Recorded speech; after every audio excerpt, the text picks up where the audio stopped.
Are there any good white people in the world? There may be, but it doesn't matter. And you know why?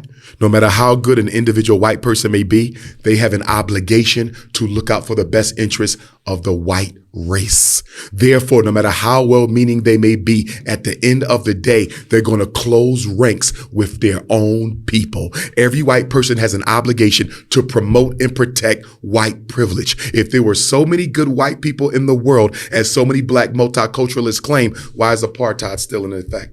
Black people are not treated fairly as white people. It's not fair. Are we white people? Yes, we are. The relief on that young man's face when he found out that he was a white person, incredible. And I don't know about you, but when he said, phew, I felt that so much. And it's such an incredible thing to witness how easy it is to acknowledge your privilege with a simple phew. That child will put an end to racism, and he is now my white ally. Why don't you believe that white privilege exists? I just want to get your understanding first, and then we could go from there. Well, is there anything that you can't do that I can do? No, we could do the same things if we put our minds to it. Good. Then there's no white privilege. I know I'm going to be accused of being reverse racist for saying this, but it's absolutely true. The conversations I'm having with my white friends right now, not all of them, but a lot of them, and the conversations I'm having with my black friends are very different. A lot of my white friends want to pretend that everything's fine with our nation, that everything's normal, that Donald Trump is normal, and that there's nothing to see here.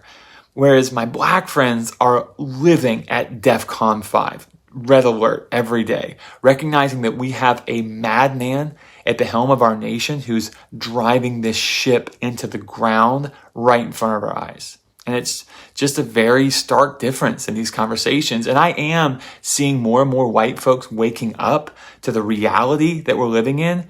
But the black folks I know, they are eyes wide open and have been for a long time. To this gentleman, I would like to say to this gentleman and all other people who are not blessed with melanin at this point in time, to understand that what has happened in our history is that you have been misinformed as much as we have been misinformed. Much of the information that is brought forth, not only from Dr. Muhammad, but other areas, other scholars, are not available to you, as a sister said, in your curriculums that you have for 400 years when you did not allow us to read and write and was being hidden. Whether you, sir, personally did that or not, it was a legacy that was passed on to you. And I end by saying the Holocaust is simply the greatest atrocity on film. Ours was not filmed. Our history is forever lost. We have to pay money to find out our history. And when I talk about this shit, make me so sad. It almost make me shed tears, because sometimes I still look at pictures to this day and see a black man hung when his hands tied behind his back with fire coming up off his feet. I'm like, God damn, how many ways you trying to kill him? He already can't free himself, but you still put fire on his feet too? When I look at that, that's my people. He could, the generation down, that could somebody be a relative to me. I always think about what have we done as a species or as people? What have we done so much for people to hate us? Why? What? Why? I don't understand it. And for that reason of me not understanding, I know a lot of people don't understand it. And if you ain't lived in it, or if you ain't lived in the skin like this, you'll never understand it. That's why I speak for it now. I have a question. Do police officers make you nervous? Heck yes. Now, what if it was a black police officer? Nah, it's different. So black people often navigate white spaces as a foreigner. As I sit in this room, I'm one of 3 black people in here. You sit in this room and you're one of 35 white people in here. It's natural for you. Yeah. You're home.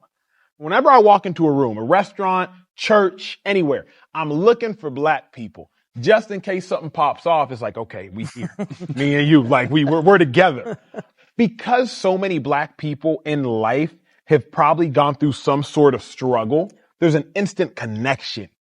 It makes you relax a little bit more. Yeah. You're still dealing with a cop, so you're nervous naturally. But it's if I can now be honest, I see he's black before I see he's a cop. Right.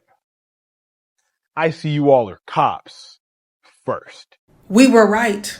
We were right. For decades, Black people in America have been shouting from the rooftops about how cancerous white supremacy would be to America and to the rest of the world. And now that it has infiltrated and is literally sucking the oxygen out of the planet, people are finally starting to wake up to the reality that we've been talking about for decades. But the one thing about it is now since everybody sees it, this is the point in history where it changes.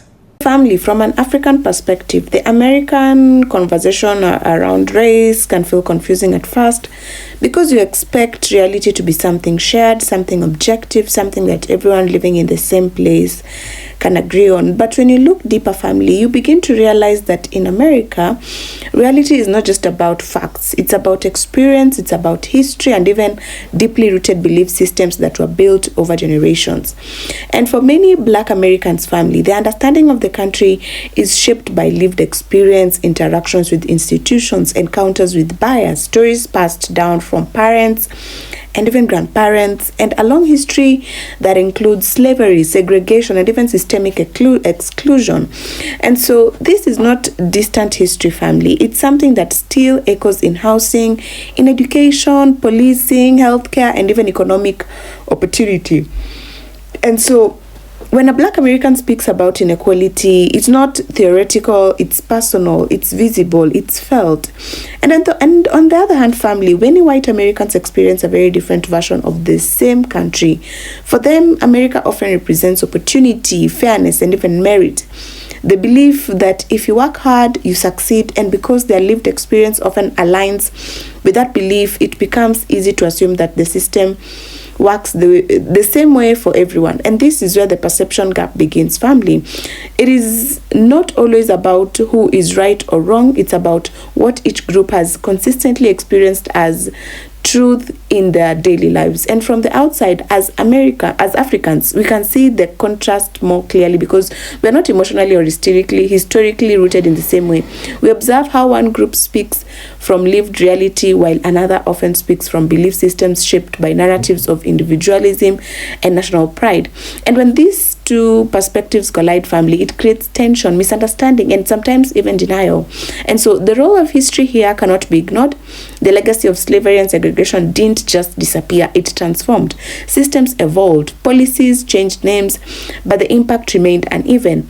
And at the same time, family, there has been a long-standing effort to frame America as a place where everyone has equal opportunity, which can make it difficult for some to acknowledge structural inequalities without feeling like that narrative is being attacked. And so this is where the idea of white supremacy, not just as extreme groups, but as an underlying system of advantage, comes into the conversation. It is not always loud or obvious. It often operates quietly through norms, expectations, and institutions that favor one group without needing to explicitly say so. And so for many white Americans, family, acknowledging this can feel uncomfortable, even threatening, because it challenges the idea that their success is purely individual. But for many Black Americans, family, it simply explains patterns they have been living through for generations. So you end up with two groups looking at the same situation, policing education gaps, wealth inequality, and even drawing completely different conclusions. And one sees systemic issues, the other sees isolated incidents. One sees patterns, the other sees exemptions. And because both perspectives are reinforced by their lived realities, family, the gap doesn't just remain, it grows. And from an African standpoint, family, this is what makes the American conversation so complex and even at times emotionally charged. It's not just a debate about policy, it is a clash between experience and belief, between history and identity, between what is lived and what is taught. And until there is a willingness to listen across that divide, not to argue, but to understand, that gap will continue to define the American experience. Because in truth, the question is not whether one reality exists over the other, it's whether a country can move forward when its people cannot even agree on what reality looks like.